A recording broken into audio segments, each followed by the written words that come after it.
উপস্থিত সম্মানিত মুসলিম কেরাম, পর্দার আড়াল আমার পর্দানিশীন মা ও ভগ্নীগণ, প্রশংসা মাত্র শেখ রব্বুল আলমীর দরগাহে যে আল্লাহ পাক রব্বুল আলমিন আমাদের যাদেরকে ভালোবেসেছেন, প্রকৃত যারা খাঁটি মুসল্লি, তাদেরকে আল্লাহ পাক রব্বুল আলমিন খুতবার পূর্ব মুহূর্তে জামে মসজিদে এসে বসার তৌফিক দান করেছেন। এই জন্য আমরা অন্তরস্থল থেকে শেখ রব্বুল ইজ্জাতের শুকরিয়া জ্ঞাপন করছি, আলহামদুলিল্লাহ। অতবার সে মহামানব, মানবতার মুক্তির দিশারি, আকিন আমদার তাজাদের মদিনা, ইমামুল মুরসালিন, খাতামুন নবিয়্যিন জনাব আহমদ মুজতবা মোহাম্মদ মুস্তফা সাল্লাল্লাহু আলাইহি ওয়াসাল্লামের প্রতি লাখ কোটি বর্ষিত হোক। আজকের সংক্ষিপ্ত আলোচ্য বিষয়, শরীয়তের মানদণ্ডে শবে বরাত কতটুকু গ্রহণযোগ্য। আপনারা জানেন, আমাদের মসজিদগুলোতে আমরা আপ্রাণ চেষ্টা করি যুগ উপযোগী খুতবা, যখন যেটা প্রয়োজন সমাজে সেই বিষয়টা আলোচনা করার চেষ্টা করি। যেহেতু সামনে শবে বরাত আসছে, এই জন্য এই বিষয়ে আমরা প্রতি বছরে আলোচনা করি, কিন্তু আমরা মুসলমান উদাসীন, ভুলে যাই আবারও যে সেই। এই জন্য আপনাদেরকে একটু স্মরণ করে দেওয়ার জন্য আবারও সেই পুরাতন আলোচনাটাকে পুনরাবৃত্তি করছি, যাতে করে আমরা এই শিরক বেদাত, যে বেদাত জাহান্নামের কারণ, এই বেদাত থেকে আমাদেরকে বেঁচে থেকে নিজেদের ঈমান ও আমলকে পরিশুদ্ধ রেখে মৃত্যুবরণ করার তৌফিক দান করেন। এই জন্যই আমরা এই বিষয়টা আলোচনা করি। আল্লাহ আমাদের সকলকে, যে আলোচনাটা শুনবে একটু মনোযোগ সহকারে শোনার চেষ্টা করবেন। আল্লাহ আমাদের সকলকে মনোযোগ সহকারে শ্রবণ করার তৌফিক দান, আল্লাহুম্মা আমিন। শুরুতে আপনাদেরকে শবে বরাতের বিষয়ে যাওয়ার পূর্বে একটি বিষয় না বললেই নয়। এই শবে বরাত যেহেতু একটি বেদাতি আমল, এই জন্য বেদাত সম্পর্কে দুই চারটি কথা ভূমিকাতে আলোচনা করব। যে বেদাত এমনই একটি ঘৃণিত কাজ, এমন একটি নিকৃষ্ট কাজ। এই বেদাত শব্দটার আবেদনিক অর্থ হচ্ছে ইতিপূর্বে যার কোনো দৃষ্টান্ত ছিল না, অর্থাৎ ইসলামী শরীয়তে ইতিপূর্বে রাসূলুল্লাহ সাল্লাল্লাহু আলাইহি ওয়াসাল্লাম যেটা করেন নাই, এমন কাজকে বলা হয় বেদাত। শরীয় অর্থে বলা হয় আল্লাহর নৈকট্য হাসিলের জন্য ধর্মের নামে কোনো ইবাদত করা, যেই কাজটা রাসূলুল্লাহ সাল্লাল্লাহু আলাইহি ওয়াসাল্লাম করেন নাই, আর সেই কাজের মাধ্যমে আল্লাহর সন্তুষ্টি অর্জন করার উদ্দেশ্যে ভালো কাজ করা, যে কাজ রাসূল সাল্লাল্লাহু আলাইহি ওয়াসাল্লাম করেন নাই, সাহাবা কেরাম করেন নাই, সেটাকে শরীয়তের পরিভাষায় বলা হয় বেদাত। আমাদের সবসময় লক্ষ্য করতে হবে, পৃথিবীর সবচেয়ে শ্রেষ্ঠ বড় দুটি গুনাহ, একটা হচ্ছে শিরক আর একটা হচ্ছে বেদাত। মাঝে মধ্যে কথাটা এই জন্যই বলি, এই দুইটা গুনাহ যদি কারো আমল নামে থেকে যায়, তার জীবনটাই বৃথা। শিরক এমনই একটি কাজ যেটা পিছনের দিকে চলে। আল্লাহ বলছেন, ওয়ালাউ আশরাকু লাহাবিতা আনহুম মা কানু ইয়ামালুন। বান্দা, তুমি যদি শিরক করো আমার সঙ্গে, তাহলে তুমি যা কিছু কাজ করেছো পিছনে সব আমি নষ্ট করে দেবো, ধ্বংস করে দেবো। তাহলে যদি কোনো ব্যক্তি শিরক করে, তার পিছনের আমলের খাতাটা একেবারে জিরো হয়ে যায়। অনুরূপভাবে যদি কোনো ব্যক্তি বিদআত করে, ইসলামী শরীয়তে যেটা নাই এমন কোনো কাজ যদি করে, তাহলে কি হয়?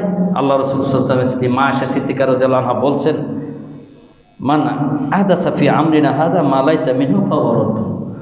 যে ব্যক্তি এই শরীয়তের মধ্যে এমন কিছু কাজ করলো, এমন কিছু উদ্ভাবন করলো যেটা ইসলামী শরীয়তে রাসূল সাল্লাল্লাহু আলাইহি ওয়াসাল্লাম করেন নাই, তাহলে সেটা প্রত্যাখ্যাত।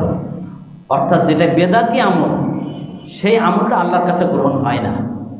এবং আর একটা হাদিস বললে আরও স্পষ্ট হবে, যে শিরক যেরকম পিছনের আমলকে ধ্বংস করে দেয়, অনুরূপভাবে বেদাত এমনই নিকৃষ্ট কাজ, যদি কোনো ব্যক্তি বেদাতে জড়িত হয়, তাহলে আল্লাহ পাক তার আগামী দিনের ফরজ সুন্নত নফল কোনো ইবাদত আল্লাহ কবুল করেন না। নাউযুবিল্লাহি মিন যালিক। তাহলে দেখেন, শিরক করবেন পিছনে আমল শেষ, আর বেদাত করবেন তো যতদিন বেদাত করবেন, আগামী দিনের কোনো ইবাদত আল্লাহ কবুল করবে না। হাদিসটা শুনলে বুঝতে পারবেন। ক্বালা রাসূলুল্লাহি সাল্লাল্লাহু আলাইহি ওয়াসাল্লাম,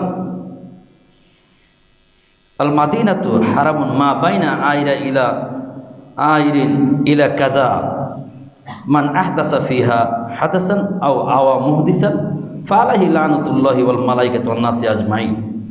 আল্লাহ নবী সাল্লাল্লাহু আলাইহি ওয়াসাল্লাম বলছেন যে দেখো, এই আয়ের থেকে না সাওর পর্যন্ত এই সীমানাটা হচ্ছে হারাম এলাকা। এরপর আল্লাহ নবী বলছেন যে ব্যক্তি এখানে কোনো প্রকারের বেদাত উদ্ভাবন করবে, নতুন কিছু আবিষ্কার করবে, অথবা কোনো বেদাতিকে আশ্রয় দিবে, মানে বেদাত করুন অথবা কোনো বেদাত করে এমন ব্যক্তিকে যদি কেউ আশ্রয় দেয়, স্থান দেয়, নিরাপত্তা দেয়, রাসূল সাল্লাল্লাহু আলাইহি ওয়াসাল্লাম বলছেন তাহলে ওই ব্যক্তির প্রতি আল্লাহর অভিশাপ, ফেরেশতাদের অভিশাপ, পৃথিবীর সমস্ত মানব জাতির অভিশাপ, নাউযুবিল্লাহি মিন যালিক। তাহলে দেখেন, আপনি বেদাত করেন অথবা বেদাত করেন না, কোনো বেদাতিকে আপনি প্রশ্রয় দেন, আশ্রয় দিচ্ছেন, থাকার ব্যবস্থা করছেন, ওই ব্যক্তির প্রতি আল্লাহ, ফেরেশতা এবং সমগ্র মানব জাতির অভিশাপ। এই হাদিসের লাস্টে আরও একটা কথা লাগিয়েছেন, লা ইউকবালু মিনহু সরফুন ওয়ালা আদলুন, ওই ব্যক্তির কোনো প্রকারের নফল এবং ফরজ সালাত আল্লাহ কবুল করবেন না। তাহলে দেখেন, এই জন্য বলি আমরা মুসলিম, আমাদের প্রত্যেকটা কাজ হবে দলিল ভিত্তিক। ইসলাম একটা পূর্ণাঙ্গ জীবন ব্যবস্থা, যেখানে মানব রচিত কোনো মতবাদ প্রবেশ করার কোনো অধিকার নেই। একমাত্র আল্লাহর হুকুম, রাসূলুল্লাহ সাল্লাল্লাহু আলাইহি ওয়াসাল্লাম আদর্শ ছাড়া কোনো কিছু করা যাবে না। এই জন্য আমাদের প্রত্যেকটা কাজ হবে ইবাদত যদি আল্লাহর হুকুম, রাসূলের আদর্শ থাকে। যার কারণে আমাদেরকে বেদাত বর্জন করতে, যদি বেদাত বর্জন না করি তাহলে বেদাতকারীরা আগামী দিনের ফরজ নফল কোনো ইবাদত কবুল হবে না। সারা রাত কোরআন হাদিসের ওয়াজ শুনছেন, ফজরের আগে যাওয়ার সময় সবাই মিলে একটা সম্মিলিত মোনাজাত করলেন, তাহলে সারা রাত আপনি ওয়াজ নসিহত শুনে যা নেকি করেছিলেন, লাস্টে বেদাত করার কারণে সমস্ত নেকিগুলো বরবাদ হয়ে গেল। কারণ যেহেতু ফরজ নফল পরিবর্তন কবুলই করবে না বেদাতি। এর জন্য সাবধান, কখনো আমরা বেদাতে জড়িত হব না। আর একটা হাদিস তা বললেই নয়, যে ব্যক্তি বেদাত করে, বেদাত এমন একটি নিকৃষ্ট কাজ, যে ব্যক্তি বেদাত করবে, বেদাতের কোনো তওবা আল্লাহ কবুল করে না। আল্লাহ নবী বলছেন, আনাস ইবনে মালিক রাদিয়াল্লাহু আনহু ক্বালা রাসূলুল্লাহি সাল্লাল্লাহু আলাইহি ওয়াসাল্লাম ইন্নাল্লাহা হাজাবাল তাওবাতা আন কুল্লি সাহিবি বিদআতিন হাত্তা ইয়াতা বিদআতাহু। আল্লাহ নবী বলছেন যে জেনে রাখো, যে ব্যক্তি বেদাত করে ওই বেদাতি ব্যক্তির তওবার মাঝখানে আল্লাহ পাক একটা পর্দা করে দেন, একটা প্রাচীর করে দেন। ওই ব্যক্তির তওবা, ওই বেদাতি ব্যক্তির তওবা ততক্ষণ কবুল হবে না যতক্ষণ পর্যন্ত বেদাতি ওই বেদাতকে বর্জন না করে। এই জন্য আমাদেরকে সাবধান থাকতে হবে। বেদাতকে বর্জন না করলে, আমি যতই তওবা করি না কেন, বেদাত যুক্ত ইবাদত করি, সারা রাত তাহাজ্জুদ সালাত পড়ে যদি আল্লাহর কাছে গাদি, কোনো কাজ হবে না। কারণ আল্লাহ আগেই আমাদেরকে প্রশ্ন আউট করে দিচ্ছেন যে যতদিন বেদাতি বেদাত করবে, এই বেদাতের কোনো নফল ফরজ তো কবুল হবেই না, এবং ওই ব্যক্তি থেকে তওবা আল্লাহ কবুল করবেন না। এজন্য আমাদেরকে অবশ্যই বেদাত বর্জন করতে হবে। বেদাতযুক্ত ব্যক্তির, বেদাতি ব্যক্তির কোনো প্রকার কোনো ইবাদত আল্লাহর কাছে কবুল হবে না, এমনকি তওবাও কবুল হবে না। শুধু তাই নয়, বেদাতে কিয়ামতের দিন হাউজে কাউসারের পানি থেকে বঞ্চিত থাকবে। আল্লাহ নবীর হাদিসটা লম্বা হাদিস। আল্লাহ নবী বলছেন, আন সাহল ইবনে সাদ রাদিয়াল্লাহু আনহু ক্বালা রাসূলুল্লাহি সাল্লাল্লাহু আলাইহি ওয়াসাল্লাম ইন্নী ফুরাতুকুম আলাল হাউজি মান মাররা আলাইয়া শারিবা ওমান শারিবা লাম ইয়াজমা আবাদা। আল্লাহ নবী সাল্লাল্লাহু আলাইহি ওয়াসাল্লাম বলছেন, দেখো কিয়ামতের দিন আমি আগেই হাউজে কাউসারের কাছে উপস্থিত থাকবো, অথবা যে ব্যক্তি আমার নিকটে অতিক্রম করবে, আর যে একবার আমার নিকটে অতিক্রম সে এই হাউজে কাউসার পানি পান করবে, আর যে একবার পানি পান করবে জান্নাতে যার আগ পর্যন্ত আর কখনো পিপাসিত হবে না। এই কথা বলে আল্লাহ নবী লাস্টে বলছেন যে দেখো, ইতিমধ্যে একদল লোক আসবে আমার নিকটে, আমিও, আল্লাহ নবী বলছেন যে একটা দল আসবে, আর আফুহুম, আমি তাদেরকে চিনবো আর তারাও আমাকে চিনবে। ফায়ুকালু, তখন আমাকে বলা হবে যে ইন্নাকা লা তাদরি, হে মুহাম্মদ, আপনি যদিও দেখছেন এগুলো আপনার উপর, তারাও আপনাকে চিনছে, আপনি নবী, কিন্তু জেনে রাখেন আপনি যখন চলে এসেছেন এই লোকগুলো নিত্য নতুন বেদাত আবিষ্কার করেছে, তারা বেদাতি কাজ করেছে। যখনই আল্লাহ নবী বলবেন, ফেরেশতা বলবে যে আপনি জানেন না আপনি চলে আসার পরে এরা বেদাত করেছে, তখনই আল্লাহ নবী বলছেন ফা আকুলু, তখন আমি নবী বলবো সরকান লিমান বাইরা বাদি, তুমি দূর হও, কারণ আমার পরে তোমরা বেদাত করেছো। তাহলে দেখেন কিয়ামতের দিন রাসূল সাল্লাল্লাহু আলাইহি ওয়াসাল্লামের হাতে হাউজে কাউসারের পানি যে খাবে আর কখনো পিপাসিত হবে না। অথচ সেই নবী মুহাম্মদুর রাসূলুল্লাহ সাল্লাল্লাহু আলাইহি ওয়াসাল্লাম যিনি উম্মতের প্রতি এত দয়াবান ছিলেন, তিনি বলছেন যখনই শুনবেন যে এটা বেদাতি তখন তাকে তাড়িয়ে দিবেন। তাহলে বেদাতি ব্যক্তি কিয়ামতের দিন হাউজে কাউসারের পানি থেকেও বঞ্চিত থাকবে। এজন্য আমাদেরকে অবশ্যই বেদাত বর্জন করতে হবে, কারণ যদি বেদাত করি তাহলে আমাদের কোনো ইবাদত আল্লাহর দরবারে কবুল হবে না।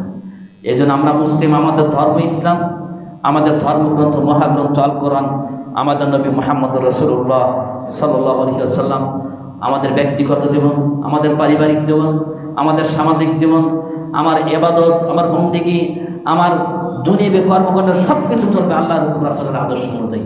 আমার প্রত্যেকটা কাজ ইবাদতে গণ্য হবে যদি ওটা আল্লাহর হুকুম রাসূলের আদর্শ অনুযায়ী হয়। যেহেতু আমাদের সমাজে বিভিন্ন ধরনের ইবাদতের নামে বেদাত চালু রয়েছে, কয়েকটি কথা বলি। যেরকম দেখেন, আমাদের সমাজে শবে মেরাজ আমরা অনেকে পালন করি, ঈদে মিলাদুন্নবী পালন করি, আর সামনে যেটা আসছে শবে বরাত। এই যে শবে বরাত নামক একটা কাজ আমরা করি, একবার একটু ভেবে দেখি না, এত ফজিলতের কাজ আমি করছি, কোরআন হাদিসে দলিল আছে কিনা একটু চিন্তা করা দরকার। এজন্য বলছিলাম, আমাদের সমাজে যে শবে বরাত হিসেবে পালন করা হয়, শাবান মাসের 14 তারিখ দিবাগত রাতকে আমরা শবে বরাত হিসেবে জানি। অথচ দেখেন, একটু যদি চিন্তা করি, এই শবে বরাত নামটাও বেদাত, নামটাও অযৌক্তিক।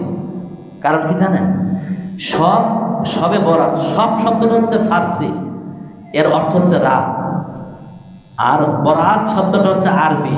সূরা তাওবার শুরুতে আছে বারাতুম মিনাল্লাহি ওয়া রাসূলিহি ইলাল্লাযিনা আহাদতুম মিনাল মুশরিকিন। আল্লাহ বলছেন, নিশ্চয় আল্লাহ এবং রাসূলের পক্ষ থেকে ওই সমস্ত চুক্তিবদ্ধ মুশরিকদের সঙ্গে সম্পর্ক বিচ্ছেদ করা হলো, সম্পর্ক বিচ্ছেদ ঘোষণা করা হলো। তা বারাতুম শব্দের অর্থ বিচ্ছেদ। এখন আসেন, রাত সব ফার্সি শব্দ, আর বারাত হচ্ছে আরবি শব্দ। ফার্সি আর আরবি দুটো শব্দ মিলে একটা নামকরণ করছে। তা নামকরণটা একটা ফল, একই ভাষায় আর এক ভাষায় ঢুকাইছে। দ্বিতীয় নাম্বার, এই অর্থই রাত মানে মুক্তির রজনী, মানে বিচ্ছেদের রাত্রি। কিন্তু আজকে আমাদের পাক ভারত পাকিস্তানের মুসলমানরা এটাকে পালন করে কি বলে জানেন, শবে বরাত মানে ভাগ্য রজনী, মানে অর্থটাও জাল করে। একেতে এই নামটাও ভুল, দ্বিতীয়ত যে নামের অর্থ আমরা বলে পালন করি যে ভাগ্য রজনী, এই অর্থটাও ভুল। কারণ শবে বরাত মানে কি, বিচ্ছেদের রাত্রি। এর মানে কখনো ভাগ্য রজনী বলে কোনো প্রমাণ নেই, অর্থটাও ভুল। এখন আসেন, আমরা যে শবে বরাতকে ভাগ্য রজনী হিসেবে পালন করি, এ ব্যাপারে কোরআন সুন্নাতে কোনো প্রকারে কোনো দলিল পাবেন না। দুঃখ লাগে, একেতে যেটার কোনো ইসলামী শরীয়তে কোনো ভিত্তি নেই, এমন একটি কাজকে নিয়ে আমাদের সরকারিভাবে ছুটিও পালন করা হয়।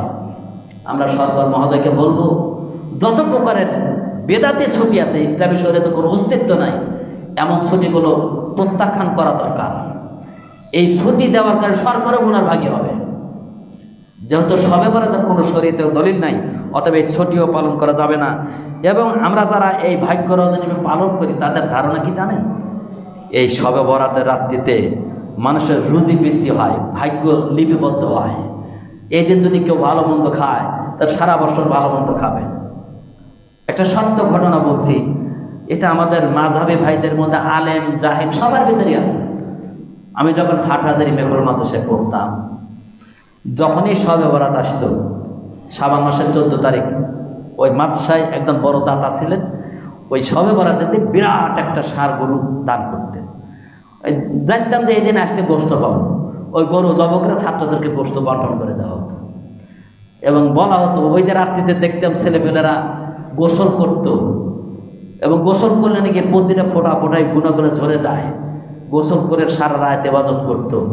এবং এই শবে বরাতের রাত্রিতে ইবাদতের একটা নামও দিয়েছে, ইবাদত সালাতে আলফিয়া, মানে 100 রাকাত যখন সালাত আদায় করে। আবার কি বলেন জানেন, প্রতিটা রাকাতে 10 বার করে কুলুর সূরা পড়ে। এইভাবে ইবাদতগুলো করে, দুঃখ লাগে। আবার কি করে জানেন, আবার বলে যে রাসূলুল্লাহ সাল্লাল্লাহু আলাইহি ওয়াসাল্লাম দান্দান মোবারক শহীদ হয়েছিল, এই জন্য রাসূলের এই দান্দান শহীদ হওয়ার কারণে আল্লাহ নবী শক্ত খাবার খেতে পারে নাই, ভালো রুটি খেয়েছেন, তাই রাসূল সমবেত না জানার জন্য, আল্লাহ রাসূল সমবেত না জানার জন্য আমরা আলু রুটি খাই। দেখেন এখানে আর একটা জালিয়াতি, কথায় কথা আসে, আশ্চর্য লাগে। তাহলে আমরা এই শবে বরাতকে যেগুলো উদ্দেশ্য মনে করে পালন করি সবই ভুল।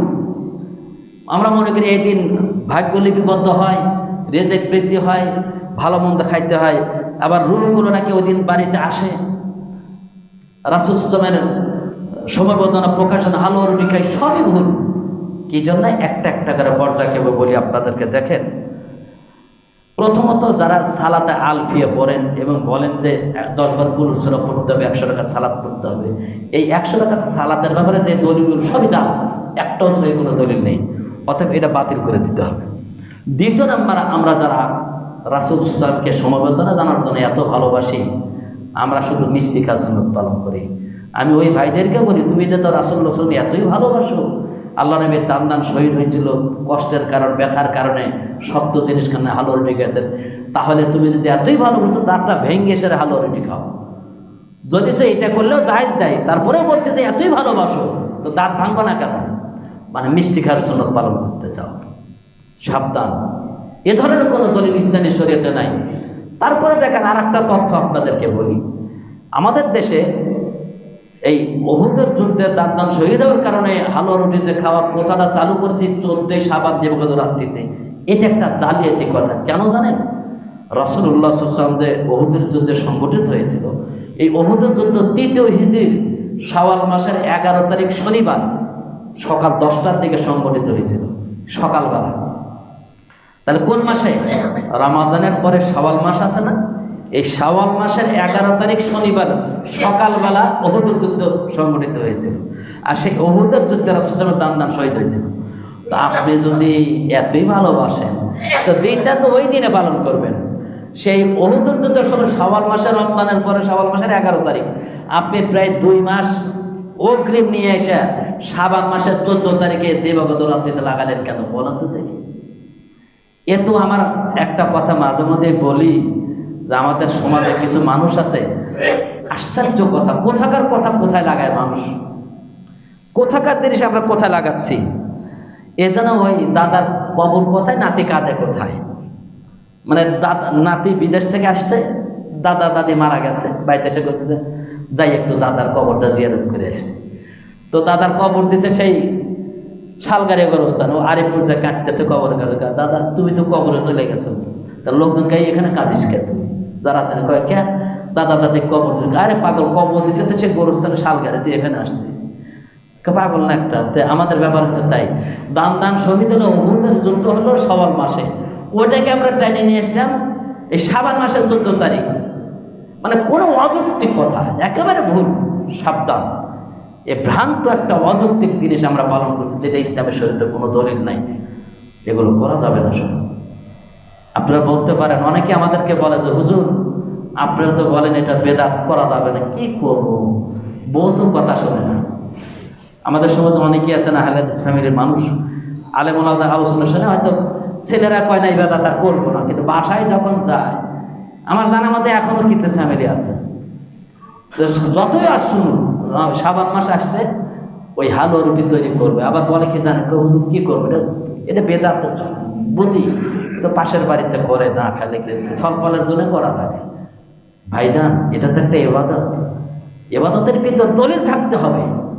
এই জন্য আমি আপনাদেরকে বলি, দেখেন আপনি বেদাত করবেন, বেদাত মুক্ত থাকতে চাচ্ছেন, আর আপনার ওই বেদাত করতে চাচ্ছে, বলেন তো দেখি দুজনের রাস্তা কি এক হলো? কখনো এক নয়। দলিল নেন। আল্লাহ নবী বলছেন, কুল্লু উম্মতি ইয়াদখুলুনাল জান্নাহ ইল্লা মান আবা, ইল্লা মান আবা ওয়ালা মান আতানি দাখালাল জান্নাহ ওয়া মান আসানি ফাকাদ আবা। আল্লাহ নবী সাল্লাল্লাহু আলাইহি ওয়াসাল্লাম বলছেন যে আমার প্রত্যেকটা উম্মতি জান্নাতে যাবে, কিন্তু যারা আবা তারা জান্নাতে যাবে না। তখন সাহাবীরা জিজ্ঞাসা, ইয়া রাসূলুল্লাহ, হাবিবাল্লাহ, আবা অস্বীকৃতি জ্ঞাপন করি সেই ব্যক্তি আবার কে? তখন আল্লাহ নবী বলছেন, দেখো মান আতানি দাখালাল জান্নাহ, যে ব্যক্তি আমি নবীর অনুসরণ করবে সে জান্নাতে প্রবেশ করবে। তাহলে বোঝা যাচ্ছে যারা সুন্নতের অনুসরণ করবে তারা জান্নাতের পথে হাঁটছে। তাহলে স্বামী চাচ্ছে বেদাত, এটা করা যাবে না, আর বলে যে হুজুর বাড়িতে পারি না, বউ ছাড়ে না, বউ করে। তাহলে বউ যদি করে, আপনি ছাড়তে চাচ্ছেন কেন? রাসূল সাল্লাল্লাহু আলাইহি ওয়াসাল্লামের জন্য। এটা জান্নাতের পথ। সুন্নতের অনুসরণ কিসের পথ? জান্নাতের পথ। আর আর আপনার ওয়াইফ করতে চাচ্ছে বেদাত। ওইটা কোন পথ জানেন? প্রত্যেকদিন খুতবায় আমরা বলি ভাই, আমরা প্রত্যেকদিন খুতবায় আম্মা বাদ ফাইন্না খায়রাল হাদিসি কিতাবুল্লাহ ওয়া খায়রাল হাদি হাদি মুহাম্মাদিন সাল্লাল্লাহু আলাইহি ওয়াসাল্লাম। সর্বোত্তম পথ আল্লাহর পথ, সর্বোত্তম সুন্নাহ আদর্শ হচ্ছে রাসূলের আদর্শ।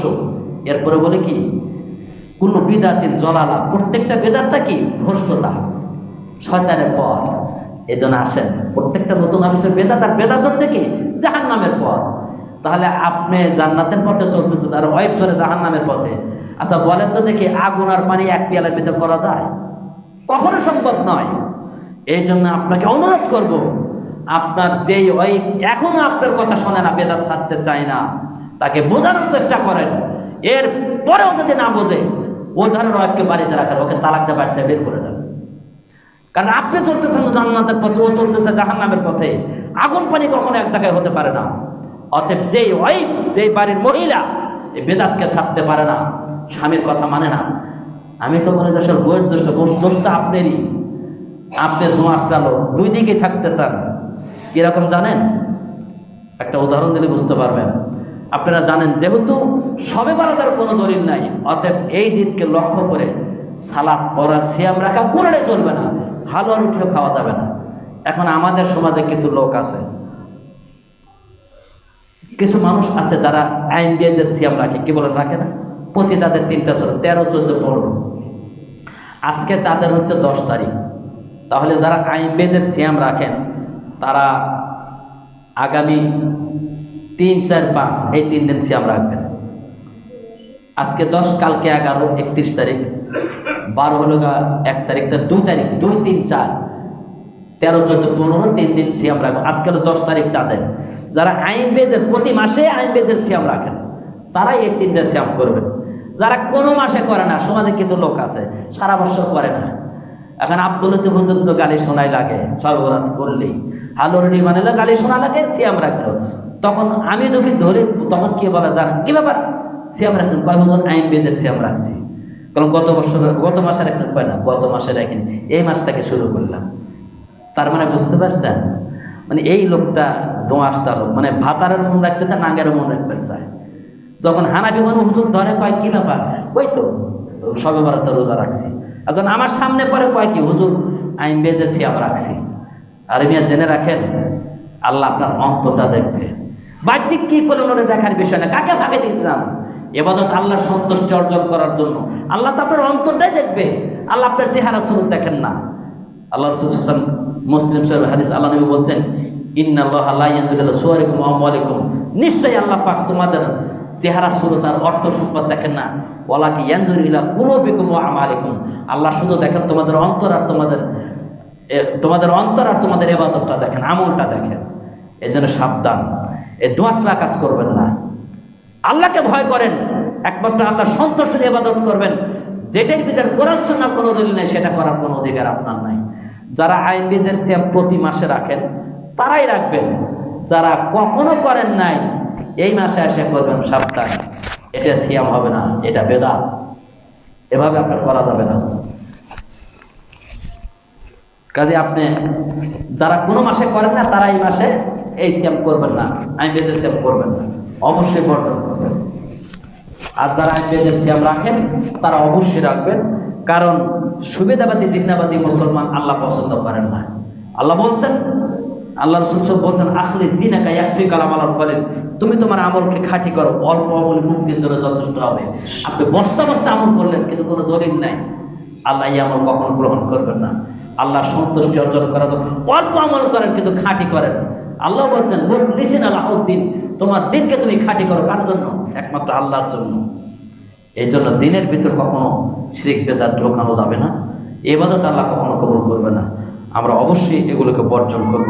তাহলে আমরা বুঝতে পারলাম যে হালুয়া রুটি খাওয়ার যে পদ্ধতি, এর কোনো অস্তিত্ব ইসলামের শরীয়তে নাই। এটা আমাদেরকে বর্জন করতে হবে। এখন আসেন আমাদের কিছু কথা। এখানে হয়তো আমাদের সৌদি আরব ছিলেন এমন কোনো লোক আছেন, 2-1 মনে হয় আছেন আমাদের মধ্যে, সৌদি আরব ছিলেন। যারা সৌদি আরবে যে আছেন, 2-3 জন আছেন, সৌদি আরবে যারা ছিলেন তারা জানেন, আরব আমিরাতে কোনো জায়গায় শবে বরাত কি জিনিস ওরা জানে না। শবে বরাত, শবে মেরাজ, ঈদে মিলাদুন্নবী এই সমস্ত বেদাতি আমল সৌদি আরবে নাই। আরব আমিরাত, সৌদি আরব খান, কুয়েত খান, মিশর খান, এগুলো তো নাই। আছে কোথায় জানেন? এই পাক ভারত পাকিস্তানে। অতিভক্তি চোরের লক্ষণ। আমরা বেশি ছবিবাদী করতে গিয়ে শিরিক বিদআতে জড়িয়ে গেছি। এর কোনো অস্তিত্ব নেই, এগুলো বর্জন করতে হবে। এখন আসেন, যারা এই বেদাতগুলো করে, শবে বরাত করে, তারা আবার কোরআন থেকে দলিল দেয়, কিন্তু সাধারণ মানুষ তা বোঝে না। মানে দলিলটাও জালিয়াতি অনুবাদ করে। দলিলও যে জাল করে কীভাবে, আমি আপনাদের কাছে ওদের দলিল যে জাল কীভাবে করে এটা ধরে দেবো ইনশাআল্লাহ। দেখেন, আল্লাহ পাক রব্বুল আলামিন বলছেন, যারা শবে বরাত করে তারা শবে বরাতের দলিল দিচ্ছে কি জানেন? সূরা দোকানে আল্লাহ পাক বলছেন, ইন্না আনজালনাহু ফি লাইলাতিন মুবারাকাহ, নিশ্চয় আমি আল্লাহ পাক এই কোরআনকে অবতীর্ণ করেছি একটা বরকতময় রজনীতে। কোন রজনীতে? বরকতময় রজনীতে। এখন আজকে দেখবেন প্রত্যেকটা মাযহাবী মসজিদে, যে সমস্ত মসজিদগুলোতে বেদাত চলে, তারা সব হুজুর এই আয়াত কাজ করবে, দলিল দিবে যে আল্লাহ বলছেন কোরআন অবতীর্ণ বরকতময় রজনীতে। আর সেটা হচ্ছে শবে বরাত। এই বারাকা মানে কি? লাইলাতুল মুবারাকা মানে কি? ওই শবে বরাত বোঝাচ্ছে। আচ্ছা বলেন তো দেখি, ছোটো আমরা তো প্রায় সবাই জানি। তাহলে এখানে কি বলছে? আল্লাহ পাক কোরআনকে অবতীর্ণ বরকতময় রজনীতে। আর এই হুজুররা দেখবেন সব হুজুর অনুবাদ করবে যে লাইলাতুল মুবারাক মানে শবে বরাত। একেবারে মিথ্যা, জাল দলিল, জাল অনুবাদ এটা। এই আয়াতের তাফসিরে ইবনে কাসির রাহিমাহুল্লাহ আর একটা আয়াত নিয়ে এসেছেন। এই আয়াতে কি বলছেন? আল্লাহ পাক বলছেন, নিশ্চয়ই আমি এই কোরআনকে অবতীর্ণ করেছি একটা বরকতময় রজনী, লাইলাতুল মুবারাকা, বরকতময় রজনীতে। এই আয়াতের তাফসীর ইবনে কাসির রাহিমাহুল্লাহ তিনি সূরা কদর আয়াত নিয়ে এসেছেন। আল্লাহ বলছেন, ইন্না আনজালনাহু ফি লাইলাতিল কদর, নিশ্চয়ই আমি আল্লাহ পাক এই কোরআনকে অবতীর্ণ করেছি শবে কদরের রাত্রিতে। তাহলে এবার আপনাকে বলি, বলেন তো দেখি, এই দুটো আয়াত যদি এক জায়গায় করে নিয়ে আসি, আল্লাহ বলছেন আমি কোরআনকে অবতীর্ণ করেছি লাইলাতুল মুবারাকা, বরকতময় রজনী। আর অন্য আয়াতে সূরা কদরে বলছেন, নিশ্চয়ই আমি কোরআন অবতীর্ণ করেছি শবে কদরের রাত্রিতে। আচ্ছা বলেন তো দেখি, শবে কদর কোন মাসে হয়? রমজান মাসে। তো আপনাদের জানা আছে। এদেশে যত মুক্তি, যত আলেমরা আজকে ওই আয়াতের দলিল দেয় কোরআন অবতীর্ণ বরকতময় রজনী শবে বরাতের রাত্রিতে, ওরা শয়তান, ওরা ইসলামের নামে জালিয়াতি করছে, ওরা শয়তানের এজেন্ট। ইসলামে কোনো দলিল নাই। কোরআন অবতীর্ণ হচ্ছে শবে কদরের রাত্রিতে, সবাই জানি আমরা, সূরা কদর প্রায় সবারই মুখস্থ আছে। অতএব আসুন, এই জালিয়াতি কথা নেবেন না। আরো একটু স্পষ্ট করে দিই, আল্লাহ পাক রব্বুল আলামিন সূরা বাকারাতে বলছেন যে শাহরুর রমাদান আল্লাযী উনজিলা ফীহিল কুরআন, রমজান এমনই একটি মাস যেই মাসে আমি আল্লাহ পাক কোরআন অবতীর্ণ করেছি। আর সেই রমজান মাসে কোন রাতে? ইন্না আনজালনাহু ফি লাইলাতিল কদর, রমজানের সেটা হচ্ছে কি শবে কদরের রাত্রি। আচ্ছা বলেন তো, শবে কদর কি শাবান মাসে হয়? তাহলে যে করতে বরকতময় রজনী কোরআন, সেটা তো শাবান মাসের 14 তারিখ। মানে এত বড় জাল। আপনাদেরকে অনুরোধ করছি, সাবধান, এই জালিয়াতি কথা শোনা যাবে না। আজকে সকালে খাচ্ছিলাম, আমাদের পাশের মসজিদে জানেন তো সকাল 8টা থেকে শুরু করে মানুষের আরামের ঘুম হারাম করে বেদবেগুলো এমনভাবে ওয়াজ করে, হাদিস করছে ঠিকই। বুখারীর একটা হাদিসে বললেন, যে হাদিসটা বলছেন যে আল্লাহ পাক প্রত্যেক রজনীতে দুনিয়ার আসমানে নেমে আসেন, ওই আজকে খুতবায় ওয়াজ করবে যে শবে বরাতের রাত্রিতে নামে। বুখারীর হাদিস বলবে, বলে সে আবার শবে বরাতে আবার ওটাও লাগাবে, জাল হাদিসে করবে। অনুরোধ করছি, দেখেন যে সমস্ত হুজুরদের দেখবেন যে দুইটাই কয়, এটাও কয় ওটাও কয়, জায়েজও কয় না জায়েজও কয়, সহিও কয় বেসহিও কয়, বেদাতিও কয়, সব করে। এগুলো হচ্ছে গোলালুমাকা হুজুর। এই জন্য আমি মাঝে মধ্যে আপনাদেরকে বলি, হুজুর হচ্ছে 3 প্রকার। কয় প্রকার? 3 প্রকার। মনে রাখবেন কথা। একটা হচ্ছে তরকারি আলেম, আর একটা হচ্ছে সরকারি আলেম, আর একটা হচ্ছে দরকারি আলেম। দরকারি আলেম, তরকারি আলেম হচ্ছে তরকারি মার্কা, সব জায়গায় চলে। মিলাদ মাহফিলে চলে, জালসা তো চলে, খুতবা তো চলে, সব জায়গায় চলে, যেখানে ডাকবেন। মুখে বাদ অনুষ্ঠানে চলে, ওই মুসলমানের অনুষ্ঠানে সব জায়গায় যায়। মানে কোনোটা না নাই, খালি সামনে পাইলে হয়, খালি টাকা দিবেন আর খালি ডাকবেন, হুজুর সব করবে। এটা হচ্ছে তরকারি আলেম, সব জায়গায় চলে। আবার সরকারি আলেম, এক শ্রেণীর আলেম, এদের যখন যে সরকার আসে ওই সরকারের পক্ষে ফতোয়া বানায়, আছে না? সাবধান, আমরা কোনো সরকারের বিরোধিতা করি না, বরং আমরা সরকারকে উপদেশ দেয়, অনুরোধ করে যে দেখেন আপনি যেই হন না কেন আল্লাহ আপনাকে ক্ষমতা দিয়েছে, আপনি ওই মসনদে বসে আল্লাহর বিধানকে বাস্তবায়ন ব্যক্তিগত জীবনে করেন, পারিবারিক জীবনে করেন, সামাজিক রাষ্ট্র জীবনে বাস্তবায়ন করার চেষ্টা করেন, তাকে আমরা উপদেশ দেবো। আর এটা প্রত্যেকটা নবীর কাজ। আল্লাহ প্রত্যেকটা নবীর পাঠাইছে দুনিয়াতে এই জন্যই যে হে নবী অকুলের হক কবির রব্বুকুম, হে নবী তুমি বলো হক আসে রবের পক্ষ থেকে।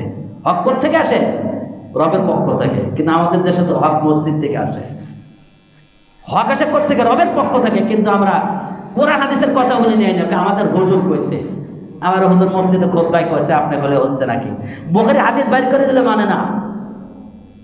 এই জন্য আমার এই আয়াতটা যখনই পড়ি তখন একটা বাস্তব কথা মনে পড়ে।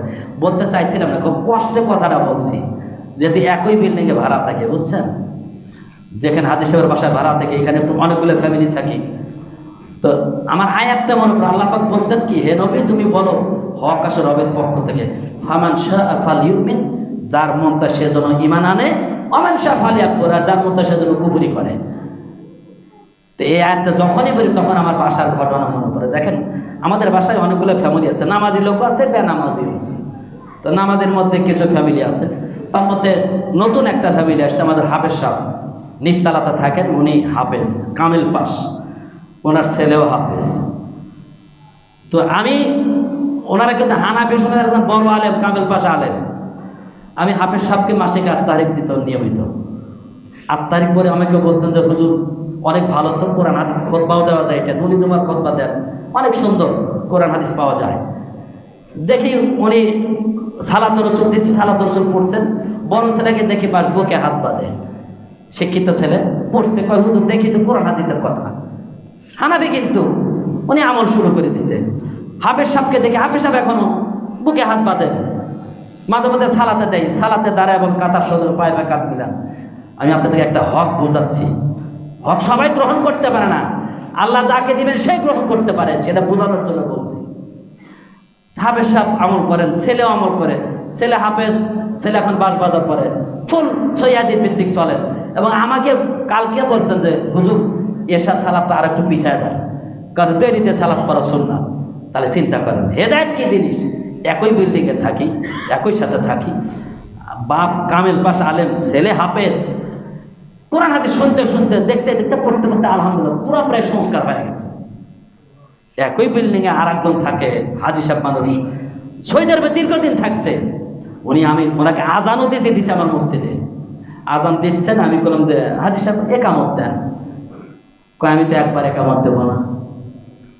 কে একবার দিবেন না? আপনি সৌদি তো হজে গেছেন না, মক্কা মদিনায় কবে একামত দিচ্ছে? বলে একবারই দিচ্ছে। বলে তাহলে একবার দেন, মক্কা মদিনায় হজে থাকছেন, আপনি সৌদিতে থাকছেন, হজ করে এসছেন, একবারই তো দিচ্ছে, তো একবার দেন।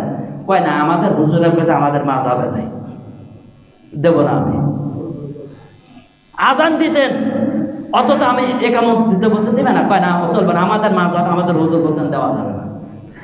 লাস্ট আমি ওনাকে একদিন, হাসবেন না, কথা বোঝানোর জন্য, হক কি জিনিস বোঝানোর জন্য আমি ওনাকে একদিন বুখারী হাদিস নিয়ে এসে দেখালাম যে হাজী সাহেব ওনে মক্কা মদিনার কথাও বাদ দিলাম, দলিল তো আমরা তো মুসলমান, দলিল বাইরে, এই দেখেন বুখারী হাদিস, আল্লাহ নবী হে বেলাল তুমি আজান করো দুবার দিয়ে কেমন করে সিঙ্গেল দাও। তো উনি বলছেন থন হাদিস থন, আমাদের মাযহাবের ওটা করবো না। আচ্ছা এইবারে বলেন হাদিস দেখার পরে যদি কেউ অস্বীকার, সে কি মুসলমান থাকে? একই বিল্ডিংয়ে থাকি, একই জায়গায় থাকি, একজন হাদিস আলেম হওয়ার পরও সে বুঝে চেঞ্জ হয়ে গেছে। এই জন্যই আল্লাহ নবী বলছেন ইন্নামা ইয়াখশাউ মিন ইবাদিল উলামা, নিশ্চয়ই আলেমরাই আমি আল্লাহকে বেশি ভয় করে। কারণ আলেমের ঘুম জাহেলের ইবাদত সমান। কারণ দেখেন উনি আলেম, একটু সচেতন, একটু বোঝার চেষ্টা করছে, সংশোধন হয়ে গেছে। উনি 5 ওয়াক্ত সালাত পড়ে, তাহাজ্জুদ পড়ে, কোরআন পড়ে, দিতে থাকছে, হাদিস দেখা দেওয়ার পরও মানে নাই। এমনকি একসাথে এবারে গেট খুলে চলে যাবে আমতলা মসজিদে, যাই ওমর মসজিদ, আমার এনে ঢোকে না। হঠাৎ বিপদে পড়লে, বৃষ্টি বাদল, হঠাৎ ঢোকে। তার মানে দেখেন আপনাকে বোঝাইতে চাচ্ছি, এটা সমালোচনা না, বেদাতকে আপনাকে দেখায় দিচ্ছে যে বেদাত কি জিনিস, হেদায়েত কি জিনিস। হেদায়েত একমাত্র সেই বাবা আল্লাহ যাকে দিবে। আপনি কোরআন হাদিস বলে হেদায়েত দিতে পারবে না। আল্লাহ পাকে এই জন্য নবী তুমি বলো হক আসে রবের পক্ষ থেকে, যে মন চায় সে গ্রহণ করবো, ঈমান আনুক, যার মধ্যে সে বর্জন করবো। ইন্না আতাতলি জালিমিনা নারা, নিশ্চয় জালেমদের জন্য আমি জাহান্নাম প্রস্তুত করে রেখে দিয়েছি, সাবধান। আপনি কোরআন হাদিস দেখা দিলে আপনি মানতে পারেন না, বোঝা গেছে আপনার ভিতরটা ভেজাল। এই মুনাফিক ঈমান নিয়ে ভেজালে মেনে কখনো জান্নাত পাওয়া যাবে না। আপনার অন্তরকে গুলোশুদ্ধ করুন, সহিহ সুন্নাহ যেখানে পাবেন নির্দ্বিধায় মেনে নিতে হবে। এটা ঈমানদার পরিচয়, এটা মুমিনের বৈশিষ্ট্য। মুমিন যখন কোরআন হাদিস পাবে তখন সব কথা বর্জন করে কোরআন সুন্নাহ মেনে চলবে। আল্লাহ আমাদের সকলকে যখনই কোরআন হাদিস পাবো সেটা মেনে চলার তৌফিক দান করুন, আল্লাহুম্মা আমিন। তাহলে দেখেন, যেটা বলতে চাচ্ছিলাম যে এই যে শবে বরাতের দলিল যে আয়াতগুলো সেট করে সব মিথ্যা কথা, যত কোরআন আয়াত আছে সব শবে বরাতের। শবে বরাত সম্পর্কে আসমানের নিচে জমিনের উপরে মহাগ্রন্থ হাল করে 30 পারায় কোথাও কোনো কথা নাই। আল্লাহর কসম খায় বলছে কোথাও নাই, সব শবে বরাতের কথা ওগুলো নিয়ে এসে শবে বরাতে লাগাইছে। আবার কি বলা জানেন, এদিন ভাগ্য লিপিবদ্ধ করা হয়, এই কথাটাও জাল কথা, মিথ্যা কথা। আমি ব্যক্তিগত কথা বলবো না, দলিল না। আল্লাহ নবী বলছেন ওয়াকুল্লু শাইইন ফাউলুহু ফি যুবুর, জেনে রাখো তোমরা যত কর্ম করো প্রত্যেকটা কাজ আল্লাহ পাক আমলনামায় তোমার আমলনামায় রয়েছে।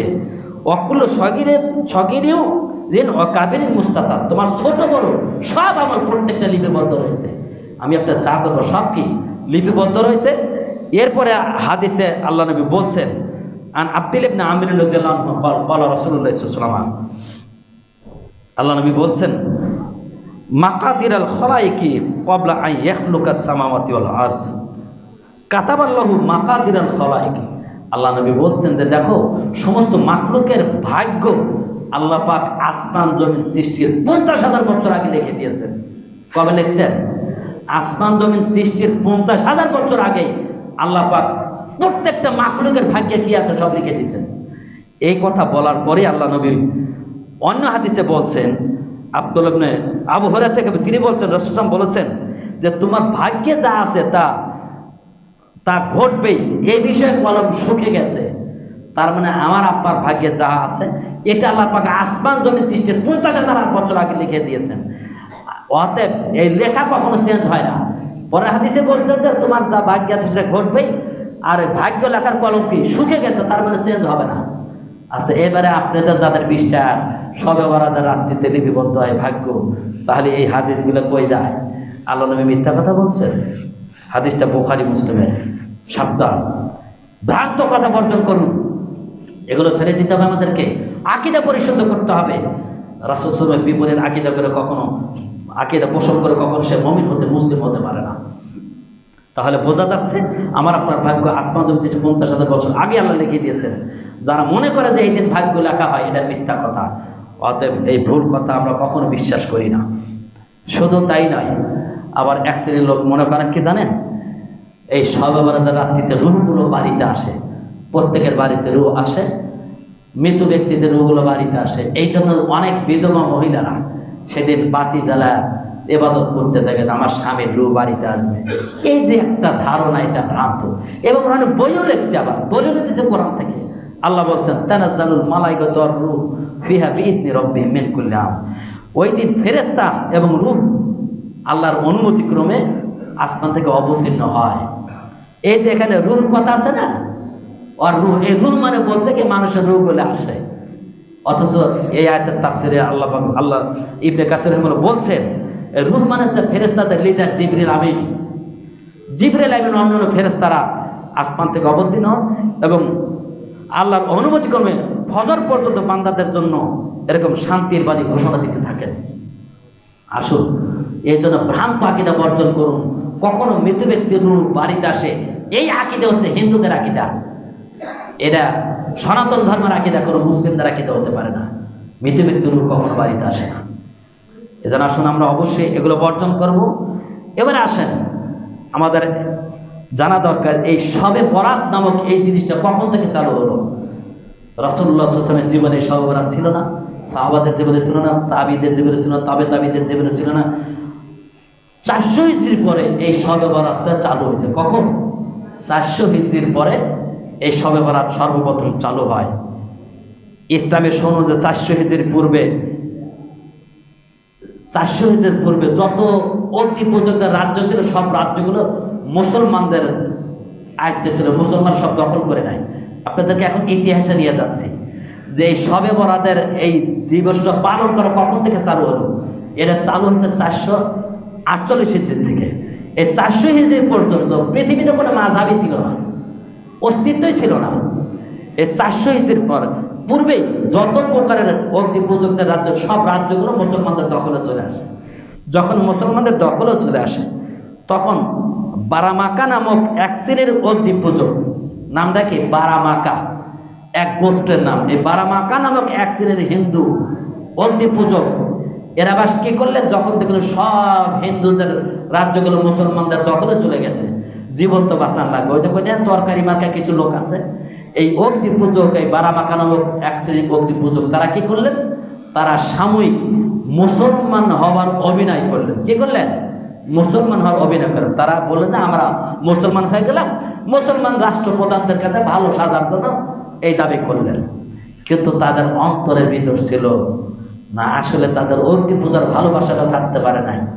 বাহ্যিক দাবি করছে মুসলমান, রাষ্ট্রপ্রধানের কাছে ভালো আসবে, কিন্তু অন্তরে তারা এখনো সেই তাদের অগ্নি দীপালি পূজারা লালন করত। এরপর 400, এখানে এই কথাটা রাখলাম যে এরা ওই কিছু হিন্দু, বারামাকানো হিন্দুরা, তারা অগ্নি পূজক, তারা এই অগ্নি পূজার এটা লালন করে ভিতরে, আর বাহ্যিক মুসলমান দাবি করে মুসলমানদের সাথে মিশে গেছে। এরপর আসেন 468 হিজরিতে এসে যখন বাইতুল মুকাদ্দাসের সর্বপ্রথম, বাইতুল মুকাদ্দাস মসজিদে জেরুজালেমের সর্বপ্রথম শবে বরাতের এই প্রচলনটা চালু হয়।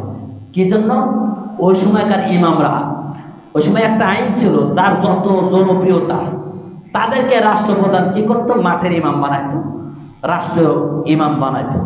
এই জন্য তাদের চিন্তা ছিল কিভাবে জনপ্রিয়তা বাড়ানো যায়। ওই যে অগ্নি পূজকরা মুসলমানদের মধ্যে, তারা অগ্নি পূজকরা কি করলো, চিন্তা করলো যে মুসলমানদের মধ্যে কিভাবে আমরা এই আমাদের অগ্নি পূজাটা চালু করি। তখন মুসলমানরা এই যে ইমামরা, তাদের প্রচার প্রসার ঘটানোর জন্য, জনপ্রিয়তা অর্জন করার জন্য শবে বরাত নামক বেদাতটা চালু করে, এবং তারা ওই নফল সালাতে নামে সালাতে আলফিয়া নামে 100 রাকাত নফল সালাত চালু করলো। এবং যে যত বেশি শবে বরাতের বরকতের ফজিলতের হাদিস বলতে, যে যত বেশি বলতে মানুষ তার কাছে তত চলে যাচ্ছে। আর রাষ্ট্রপ্রধান চিরকারি এরই তো জনতা বেশি, তাকে বেশি জনপ্রিয় মনে করে তাদেরকে ওই রাষ্ট্রীয়ভাবে ইমাম নিযুক্ত করায়। তাই জনপ্রিয়তা অর্জন করার জন্য এই মূর্খ ইমামরা শবে বরাতের মিথ্যা ফজিলত বর্ণনা করতে আর এই সালাতে আলফিয়া চালু করছে। ওই যে হিন্দু কিছু ধর্মযাজক যারা মুসলমান নামের কলঙ্ক, মুসলমান দাবি করে অগ্নি পূজার ভিতরে লাভ করতো, তারা চিন্তা করলো যে এইটাকে এইবারে প্রতিফলন করা দরকার। তারা করলো কি, এই নফল ইবাদতটার সাথে সাথে কয় এত সুন্দর ইবাদত করছি, বেশি বেশি করে আমরা 100 রাকাত সালাত পড়ি, একটু আলোক সজ্জাও করি, সাজসজ্জা করে জাঁকজমকপূর্ণ করে আমরা ইবাদত করব। ওই নামধারী মুসলিম অগ্নি পূজক, দীপালি পূজারী হিন্দুরা, ওই বারামাকানো হিন্দু অগ্নি পূজকরা, তারা কখন কি করলেন, মসজিদগুলোকে সুন্দর করে লাইটিং করে এমন উজ্জ্বল লাইটিং করছেন, করে ওদের চিন্তা যে মুসলমান করে সালাত পড়বে আর আমরা এসে সেজদা দেবো, আমাদের চতুর্দিক আগুন সাজাইছে, অগ্নিতে লাইটিং করছি, আমরা আগুনকে পূজা করব, সেজদা দেবো, তাহলে আমাদের মুসলমান বলে আমাদের জীবনও রক্ষা হলো, আর এই সেজদা দিয়ে আমাদের অগ্নি পূজাও হলো। এই জন্যে এই অগ্নি পূজকরা তারা কি করলো, মসজিদগুলোকে সুন্দর করে আলোক সজ্জাদের সাজিয়ে সেই হিন্দুদের পূজা মণ্ডপের মতো সাজায় তারা এই শবে বরাত নামক 448 যে তৈরি হয়েছে এই রাত্রিতে তারা মসজিদ সাজিয়ে এই ইবাদতটা চালু করলো। 352 বছর বাইতুল মুকাদ্দাস মসজিদ এটা চলার পর এটা বন্ধ হয়ে যায়, এটা বন্ধ করে দেয়। 352 বছর, 448 হিজরি থেকে 352 বছর পর্যন্ত বাইতুল মুকাদ্দাস মসজিদে এই শবে বরাত চালু ছিল, এরপরে এটা বন্ধ করে দেওয়া হয়। কিন্তু পরবর্তীতে আরব আমিরাতে, সিরিয়া এবং মিশর সহ অত্র এলাকায় সব জায়গায় এগুলো সব বন্ধ হয়ে যায়। কিন্তু তখনও ইরানে এই বেদাতটা চালু ছিল। এই ইরান থেকে পাক ভারত উপমহাদেশের এই হিন্দু অগ্নি পূজক যারা দীপালি পূজা করে, তারা যখন মুসলমান হয়েছে, ওই যে তাদের ভিতরে লালিত স্বপ্ন ছিল অগ্নি পূজা, তারা আরো জাঁকজমকপূর্ণ করে, যেহেতু আরব আমিরাতগুলো বন্ধ হয়ে গেছে, কিন্তু ইরান থেকে কিছু অগ্নি পূজক এটাকে ইরানের থেকে নিয়ে এসে পাক ভারত পাকিস্তানে এইটাকে সুন্দর করে আবার আলোকসজ্জা করে এই ইবাদতটা আবার নতুন করে নবায়ন করে সুন্দর করে চালু করে দেয়। আজকে দেখেন যারা সৌদি আরব ছিলেন তারা জানেন এগুলো ওইদিকে নেই, আমাদের পাক ভারত পাকিস্তানে দেখবেন এগুলো আছে, সাবধান থাকবেন। তাহলে এই আলোকসজ্জা আসলে কোত্থেকে? ওই হিন্দু নামধারী মুসলিমদের থেকে, তাদের অগ্নি পূজাকে প্রতিফলন ঘটানোর জন্য, তারা দ্বিপুর পূজাকে বাস্তবায়ন করানোর জন্য তারা এই কাজটা করেছিলেন। আজকে বলেন তো দেখি, আমাদের দেশে কেউ মসজিদগুলো এরকম সাজানো হয়? যদি সাজানো হয়ে থাকে, আপনারা মুসলিম, আপনাদের কাছে অনুরোধ থাকলো, আমি একটাও বানানো কথা বলে প্রত্যেকটা দলিল আছে। এই যে আমি বইটা নিয়েছি, দাম বেশি না, এখানে সব তথ্য পৃষ্ঠা নাম্বার সহ ঐতিহাসিক দলিল সব যা বক্তব্য দিন সব এর মধ্যে আছে। আপনি নিয়ে পড়বেন, দেখবেন দলিল সহ সব আছে, সব চলে আসবে ইনশাআল্লাহ, তথ্যগুলো জানতে পারবেন। তাহলে বলছিলাম যে আজকে যারা বাংলাদেশে যে সমস্ত মসজিদগুলোতে এরকম আলোকসজ্জা করা হয়, এরাও সেই ওই হিন্দু অগ্নি পূজকদের অনুকরণ করার জন্যই এই কাজটা না জানার কারণে করছে। আর তদানীন্তন কালে মূর্খ ইমামদের মতো এখনো কিন্তু পেট পূজারী আলেম যারা মূর্খ ইমাম নিজের টাকা অর্জন করার জন্য, পকেট ভরার জন্য এখনো চালু রাখছেন। সাবধান, অনুরোধ করছি আল্লাহ নবী। এজন্য বেদাতের কথা আগেই বলছি, আল্লাহ নবী বলছেন যদি কোনো ব্যক্তি বেদাত কথা বেদাতকে আশ্রয় দেয়, তার প্রতি আল্লাহর অভিশাপ, ফেরেশতাদের অভিশাপ, সমগ্র মানব জাতির অভিশাপ। জেনে রাখবেন, যে সমস্ত মসজিদে এই বেদাতগুলো চলে, এই বেদাতি ইমামদের যারা মূল্যায়ন করেন, সম্মান করেন, এখানে যারা সালাত করেন, আপনি যদি সম্মানই না করেন তো বেদাতি পেছনে সালাত করবেন কেন? আপনি বলতে পারবেন আমি আর সম্মান করি না, কিন্তু উদারতার জন্য ওখানে সালাতে যাই। আর এটা উদারতা না, এটা আপোষকামী মুসলমান। ইসলাম কখনো আপোষকামী নয়, ইসলাম সবসময় যেন আপোষহীন। মক্কার কাফের মুশরিকরা নবী মুহাম্মদ রাসূলুল্লাহ সাল্লাল্লাহু আলাইহি ওয়াসাল্লামকে একই প্রস্তাব দিয়েছিল, মুহাম্মদ তুমি যা চাও, নারী চাও, বাড়ি চাও, গাড়ি চাও, রাজত্ব চাও, সব তোমাকে দেওয়া হবে। 1 বছর তোমার রবের ইবাদত করা হবে, 1 বছর আমাদের দেবতার ইবাদত করা হবে। প্রস্তাব দেয় নাই? আপনারা সূরা কাফিরুন জানেন না? উলিয়াইল কাফিরুন, কাফেরা বলছে মুহাম্মদ দেখো আমরা একবার তোমার ইবাদত করে আবার তুমি আবার আমাদের আল্লাহ পাক বলে, হে নবী, আল্লাহ নবী কি বলেন? মা আবুদুন তোমরা জানেন আমি তার ইবাদত করবো না। অনাস্থা ঘোষণা করলেন। আর আমরা কি করছি? আপোষ ঘোষণা করছি। আপনি উদারতা দেখা যায় বেদাতিকে মূল্যায়ন করছেন, বেদাতের সাথে জড়িত হয়ে যাচ্ছেন। সাবধান, প্রকৃত ইমানদার যার ভিতর আছে, যার ভিতর হকের দিশা আছে, সে কখনো বেদাতিকে সম্মান করতে পারে না। যদি সম্মান করেন, যদি বলেন সম্মান করি না, কিন্তু একটু নামাজ পড়ি, তো যাকে ইমাম মানে সালাত পড়ছে তো সম্মান করলেন না। আপনার মুখে এবং ভিতরে মিল থাকতে হবে। যার বাহির ভিতর মিল নেই, এটা হচ্ছে মুনাফিকের পরিচয়। এগুলো হচ্ছে মুনাফিক ইমাম মুসলমান। আল্লাহ আমাদের সকলকে এই বেদাতি কর্মকাণ্ড বর্জন করে এবং বেদাতি ইমামদেরকে বর্জন করে হেদায়েতের পথে আসার চেষ্টা করুন। আল্লাহ আমাদের সকলকে সঠিক পথ পন্থা অনুযায়ী চলার তৌফিক দান। আল্লাহুম্মা আমিন। আপনাদেরকে অনুরোধ করবো, দেখেন আমাদের কেউ শত্রু না, আমরা মুসলিম সবাই ভাই ভাই। আপনাদেরকে অনুরোধ করবো, দেখেন সকলকেই মরতে হবে। এই বেদাত বর্জন যদি না করতে পারি, তাহলে আমাদেরকে আল্লাহর কাছে ধরা খেতে হবে। আমরা কী জবাব দেবো আল্লাহর কাছে? জবাব দেওয়ার কোনো পথ থাকবে না।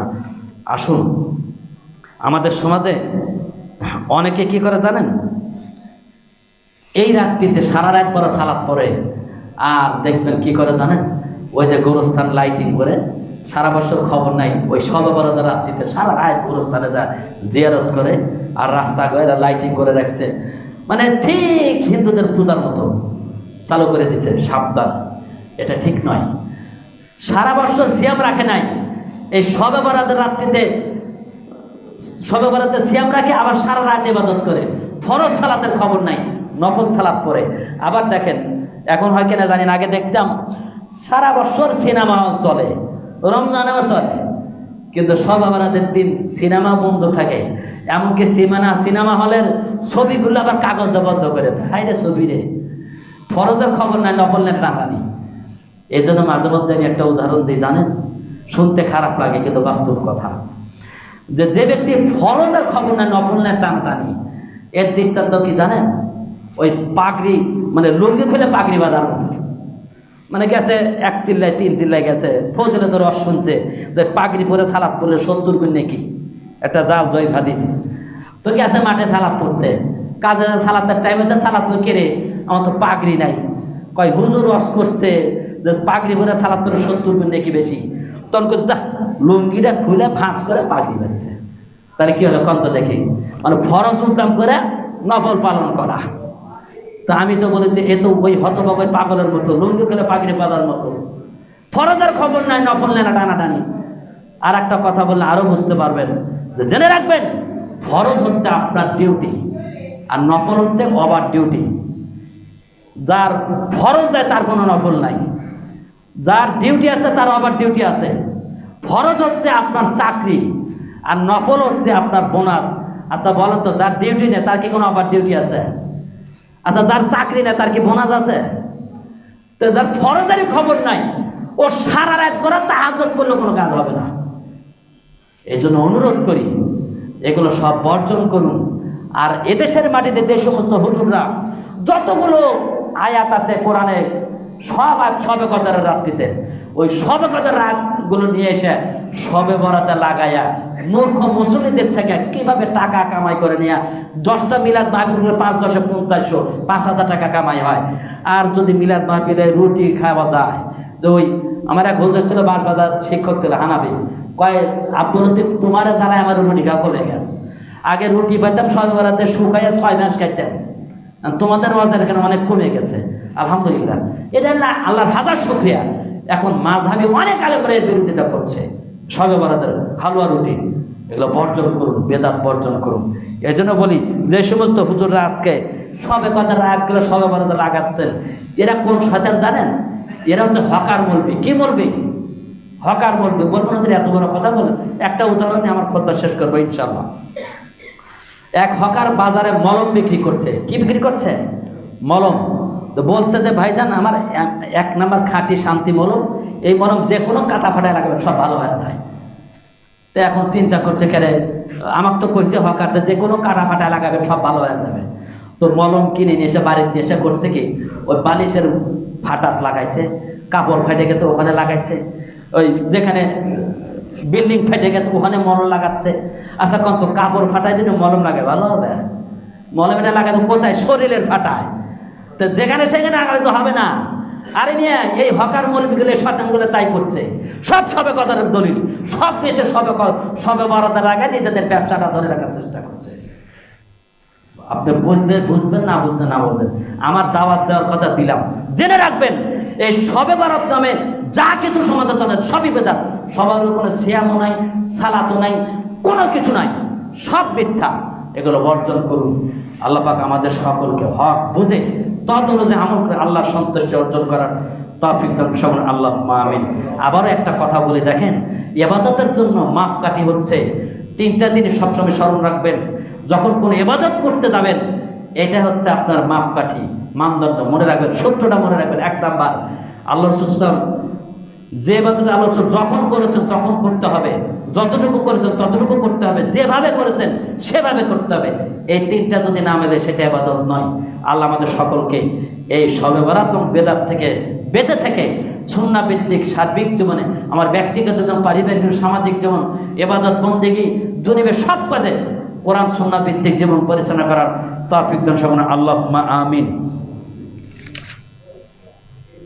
আর একটা হাদিস না বললেন, সেটা হচ্ছে যে আপনারা বলবেন যে শাবান মাসে কি করব। শাবান মাসের করণীয় হচ্ছে আল্লাহ নবী বলছেন বেশি বেশি সিয়াম রাখবে। মা আয়েশা সিদ্দিকা বলছেন আল্লাহ নবী এই মাসে যত সিয়াম রাখতে অন্য মাসে রাখে নাই। এজন্য আলহামদুলিল্লাহ আমি আমার মা বোনদের থেকে শুনছি অনেকেই পুরা রমজানের শাবানের শুরু থেকে সিয়াম রাখছে। আলহামদুলিল্লাহ, তাদের জন্য আন্তরিকভাবে দোয়া করি। যারা নফল সিয়াম করছে, অনেক ছেলেরাও করছে, তাদের জন্য দোয়া করি আল্লাহ তুমি তাদেরকে দুনিয়া ও আখিরাতে কল্যাণ সমান। আল্লাহুম্মা আমিন। তাহলে শাবান মাসে বেশি বেশি সিয়াম করেন। 15 তারিখের পর থেকে ছেড়ে দিবেন, বন্ধ রাখবেন শরীর সুস্থ রাখার জন্য। এরপরে আমরা একটা দোয়া বেশি বেশি পড়তে পারি, আল্লাহুম্মা বারিক লানা ফি রজব ওয়া শাবান ওয়া বাল্লিগনা রমাদান। হে আল্লাহ আমাদেরকে শাবান এবং রমজানে বরকত দাও, শাবান এবং রজব মাসে বরকত দাও এবং আমাদেরকে রমজানের মধ্যে পৌঁছায় দাও। আল্লাহ আমাদের সকলকে এই শাবান মাসে বেশি সিয়াম করা ছাড়া, শাবান মাসে বেশি বেশি সিয়াম পালন করেন 15 তারিখ পর্যন্ত, এছাড়া কখনোই করেন না। খালি আইন বেজার রোজাই শাবান মাসে করবেন না। আল্লাহ আমাদের সকলকে হক বুঝে আমল করার তৌফিক দান করুন। আল্লাহুম্মা আমিন। ওয়া আখিরু দাওয়ানা আলহামদুলিল্লাহি রাব্বিল আলামিন।